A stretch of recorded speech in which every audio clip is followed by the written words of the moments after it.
그러나 이제 그리스도께서 죽은 자 가운데서 다시 살아나사 잠자는 자들의 첫 열매가 되셨도다. 사망이 한 사람으로 말미암았으니 죽은 자의 부활도 한 사람으로 말미암는도다. 아담 안에서 모든 사람이 죽은 것 같이 그리스도 안에서 모든 사람이 삶을 얻으리라. 그러나 각각 자기 차례대로 되리니 먼저는 첫 열매인 그리스도요, 다음에는 그가 강림하실 때에 그리스도에게 속한 자요, 그 후에는 마지막이니 그가 모든 통치와 모든 권세와 능력을 멸하시고 나라를 아버지 하나님께 바칠 때라. 그가 모든 원수를 그 발 아래에 둘 때까지 반드시 왕노릇 하시리니 맨 나중에 멸망받을 원수는 사망이니라. 만물을 그의 발 아래에 두셨다 하셨으니 만물을 아래에 둔다 말씀하실 때에 만물을 그의 아래에 두시니가 그 중에 들지 아니한 것이 분명하도다. 만물을 그에게 복종하게 하실 때에는 아들 자신도 그때에 만물을 자기에게 복종하게 하신 이에게 복종하게 되리니 이는 하나님이 만유의 주로서 만유 안에 계시려 하심이라. 만일 죽은 자들이 도무지 다시 살아나지 못하면 죽은 자들을 위하여 세례를 받는 자들이 무엇을 하겠느냐? 어찌하여 그들을 위하여 세례를 받느냐? 또 어찌하여 우리가 언제나 위험을 무릅쓰리요? 형제들아, 내가 그리스도 예수 우리 주 안에서 가진 바 너희에 대한 나의 자랑을 두고 단언하노니 나는 날마다 죽노라. 내가 사람의 방법으로 에베소에서 맹소와 더불어 싸웠다면 내게 무슨 유익이 있으리요? 죽은 자가 다시 살아나지 못한다면 내일 죽을 터이니 먹고 마시자 하리라. 속지 말라. 악한 동무들은 선한 행실을 더럽히나니 깨어 의의를 행하고 죄를 짓지 말라. 하나님을 알지 못하는 자가 있기로 내가 너희를 부끄럽게 하기 위하여 말하노라. 몸의 부활을 부정하게 되면 그리스도의 부활도 부정하게 됩니다. 그리스도의 부활을 부정하게 되면 고린도 교회 성도들의 신앙과 구원을 헛것으로 만들어버리고 그리스도 안에서 잠자는 자들을 망하게 만들며 불쌍한 자로 만들어버립니다. 그러나 여기에 대하여 바울은 그리스도께서 죽은 자 가운데서 다시 살아나사 잠자는 자들의 첫 열매가 되셨다고 강력하게 선포합니다. 바울은 그리스도께서 부활의 첫 열매가 되셨다고 말합니다. 여기서 첫 열매는 레위기 23장에 나오는 초실절을 배경으로 하는 단어입니다. 초실절은 그해 첫 곡식의 열매로서 이것은 하나님께 속한 것이며 앞으로 거두게 될 모든 추수의 시작입니다. 이 첫 열매를 하나님께서 받아주심으로 나머지 추수도 하나님께서 허락하실 것을 보증하게 됩니다. 즉, 첫 열매는 나머지 추수의 보증인 것입니다. 이와 같이 그리스도의 부활이 첫 열매라는 것은 장차 성도들에게도 부활이 주어질 것이고 또한 그것을 보증한다는 것입니다. 그리스도의 부활이 모든 성도들의 부활이 된다는 것은 예수 그리스도가 믿는 자들의 대표자가 되기 때문입니다. 첫사람 아담이 불순종함으로 죄가 세상에 들어오고 그 결과 아담에서 태어난 모든 인류는 사망을 맞이하게 되었습니다. 이와 달리 예수 그리스도는 두 번째 아담, 마지막 아담으로 오셔서 부활을 통해 이 사망 권세를 깨트린 새로운 인류의 대표자가 되셨습니다. 그 결과 그리스도 안에서 다시 태어난 모든 사람은 그리스도로 말미암아 다시 살게 되는 운명을 맞이하게 된 것입니다. 아담에 의해 죽음이 세상에 들어왔다면 이제는 예수 그리스도에 의해 세상에 생명이 들어오게 되었습니다.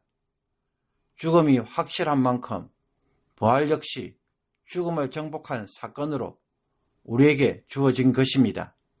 바울은 하나님의 주권과 통치 아래 이 부활이 차례를 따라 세상에 질서정연하게 이루어질 것이라고 말합니다. 첫 번째는 잠자는 자들의 첫 열매이신 그리스도께서 부활하시고, 그 다음 순서는 예수 그리스도가 강림하실 때, 즉 왕으로 이 땅에 방문하실 때 그리스도에게 속한 모든 성도들이 부활하며 그 후에야 마지막이 온다고 말합니다. 이 마지막은 시간의 끝이 아니라 하나님이 창세전에 계획하신 구원의 목적이 완성되는 때로서의 끝입니다. 이때는 예수 그리스도께서 모든 통치와 권세와 능력을 무기력하게 만드신 후 그 나라를 하나님 아버지께 바치는 때입니다. 예수 그리스도는 모든 원수를 정복할 때까지 통치하시는 일을 하십니다. 예수님은 역사 속에 복음 전파를 통해 택하신 자들을 믿게 하시고 거듭나게 하셔서 부활 신앙으로 살아가게 합니다. 그 결과 성도들이 몸의 부활에 이를 때 마지막 정복 대상, 즉 원수인 사망이 정복될 것입니다. 따라서 부활은 이 사망 권세를 깨뜨리고 생명을 영원히 확정짓는 승리라고 말할 수 있습니다. 그런 후에 예수 그리스도는 회복된 이 나라, 이 세상을 하나님 아버지께 돌려드리는 것입니다. 여기에 대하여 바울은 시편 8편 6절의 말씀을 인용합니다. 하나님이 사람에게 만물을 다스리도록 하셨다는 말씀을 가지고 이것을 예수님에게 적용해서 예수님이 사망을 이기시고 모든 것을 다스리는, 즉 굴복시키는 왕이 되셨다고 말합니다. 그러나 만물이 예수 그리스도께 복종한다고 할 때 여기에는 하나님 아버지까지 예수 그리스도께 복종한다는 뜻은 아니라고 바울은 설명합니다. 그리고 하나님이 만물을 예수 그리스도께 복종하게 하실 때 아들도 하나님에게 복종하게 하실 것이라고 말합니다. 이것은 예수 그리스도께서 하나님보다 더 낮은 존재였어가 아니라 아들이 사명을 완수함으로 그 완성된 나라를 아버지께 드린다는 것입니다. 그 결과 아들이 모든 만물을 발 아래 복종시킨 후 나라를 아버지께 바칠 때 하나님은 모든 것 안에서 모든 것이 되시는 완전한 통치를 이루실 것이라고 바울은 말합니다. 그러므로 예수 그리스도의 죽으심과 부활 사건은 단순히 한 개인의 구원에 집중된 것이 아니라 죄와 사망으로 무너진 세상의 질서를 다시 회복하고 죄와 사망이 만든 질서를 완전히 제거하시는 사건입니다. 이 사건에 우리를 부르셔서 그 은혜를 경험하게 하시고 이 사역의 동력자로 세우시고자 우리를 그의 제자로 삼으신 것입니다. 이런 부활이 없다면 예수 그리스도의 재림을 바라보며 세례를 받았지만 이미 죽은 사람들에게는 그 세례가 무슨 의미가 있을까요? 다시 말해 죽은 자들을 위하여 세례를 받은 자들에게는 그 세례가 무의미하게 될 것입니다. 죽은 자가 다시 살아나는 일이 없다면 죽기 전에 받은 세례는 아무런 가치가 없는 것입니다. 사도 바울 역시 마찬가지입니다. 죽은 자가 다시 살아나는 것이 없다면 복음을 전할 때 사도가 수많은 위험을 무릅쓰고 사역할 필요가 있을까요? 사도 바울은 나는 날마다 죽노라 라고 고백하면서 복음을 위해 자신의 모든 권리와 안전, 생명조차 매일 포기하면서 사역하였다고 자랑합니다. 심지어 그는 마치 에베소의 원형 경기장에서 맹수와 더불어 싸우는 것과 같이 대적자들의 위협과 극심한 박해 속에서 사역하였습니다. 그가 이렇게까지 할 수 있었던 것은 부활의 소망 때문입니다. 그런데 만약 죽음이 모든 것의 끝이라고 한다면 바울도 굳이 고난을 받을 이유가 없습니다. 당시에 유행하던 말처럼 내일 죽을 테니 먹고 마시자 라고 하는 것이 훨씬 더 낫다고 말합니다. 그러나 성도는 그리스도의 부활을 통해 장차 다시 살아날 것을 믿고 살아가기에 오늘을 기꺼이 희생하고 복음을 위해서 위험을 무릅쓰며 살아가는 것입니다. 그러므로 거짓된 가르침에 미혹되어서 영적 판단력을 잃어버린 고린도 성도들에게 바울은 속지 말라라고 경고합니다. 그는 당시에 널리 알려진 시인 메나드로스의 희극 타이스에서 나오는 말, 즉 악한 동무들은 선한 행실을 더럽히나니를 인용하면서 교회 내에 죽은 자의 부활이 없다고 주장하는 자들에게 속지 말라는 것입니다.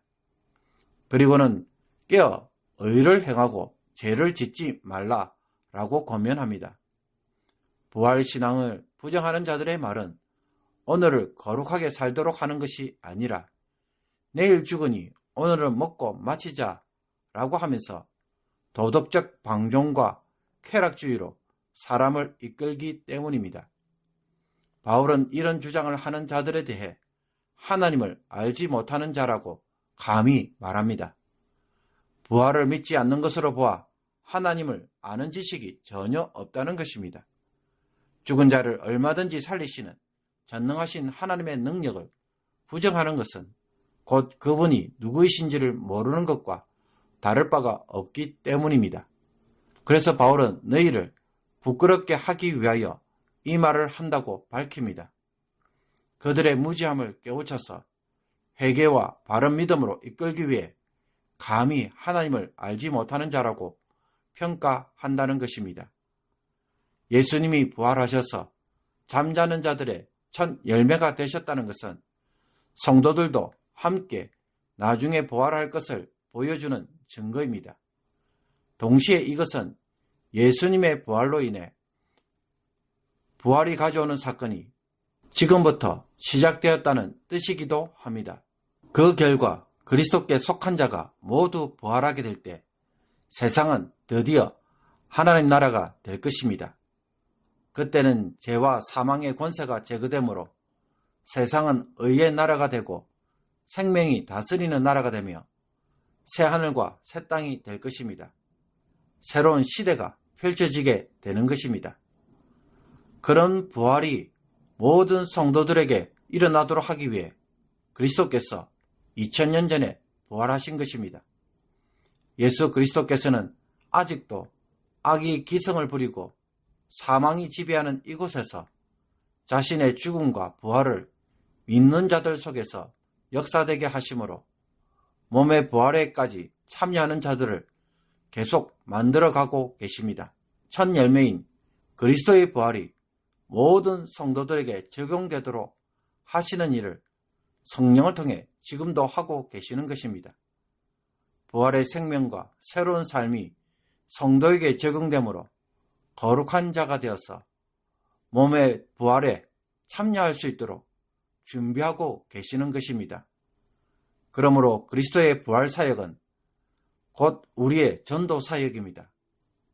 전도는 누군가를 단지 교회에 다니는 신자로 만드는 것이 아니라 죽음을 정복해 가시는 그리스도의 우주적 사역에 동참하는 일이며 이 땅의 죄와 사망의 권세를 깨트리기 위한 치열한 영적 전투에 참여하는 삶입니다. 여러분은 전도를 이런 관점에서 보고 계십니까? 이 전도에 우리는 얼마나 헌신되어 있습니까? 이제는 신자의 의무가 아니라 그리스도께서 바라보는 이 비전에 부르심을 받은 자로서 이 비전에 헌신하는 전도자가 되기를 원합니다. 하나님 나라가 이 땅에 임하도록, 하늘이 땅에 임하도록 전도를 통해 모든 믿는 자들이 부활에 참여케 하는 이 사역에 귀하게 쓰임받는 사용행자가 되기를 주님의 이름으로 축복합니다. 기도드리겠습니다. 주님, 오늘 죄악과 타협하며 살아가는 삶은 부활의 소망을 잃어버린 자의 삶인 것을 깨닫고 이제라도 부활의 소망 속에 살아가는 자들이 되게 하여 주옵소서. 그리스도의 부활을 통해 종말의 죄와 사망의 권세가 패배를 당하고 제거될 때 이 땅에 하나님 나라가 임하고 의와 생명이 지배하는 세상, 그리스도께서 왕으로 통치하심으로 하나님이 온 세상의 주가 되는 그날을 항상 바라보며 그 일에 수종드는 주의 종들이 되게 하여 주옵소서. 이 비전 속에 교회를 섬기고 이 하나님의 계획 속에 전도하는 자들이 되어서 모든 이들이 부활에 참여하고 죄와 사망이 사라진 새로운 세상을 늘 바라보게 하옵소서. 전도하는 일에 마음이 뜨거워지게 하옵소서. 온갖 변명과 핑계로 거부하는 것이 아니라 이제는 전도하는 일에 굶주린 자처럼 전하는 자가 되어서 하나님의 종들로 제대로 살아가게 하옵소서. 예수 그리스도의 이름으로 기도하옵나이다. 아멘.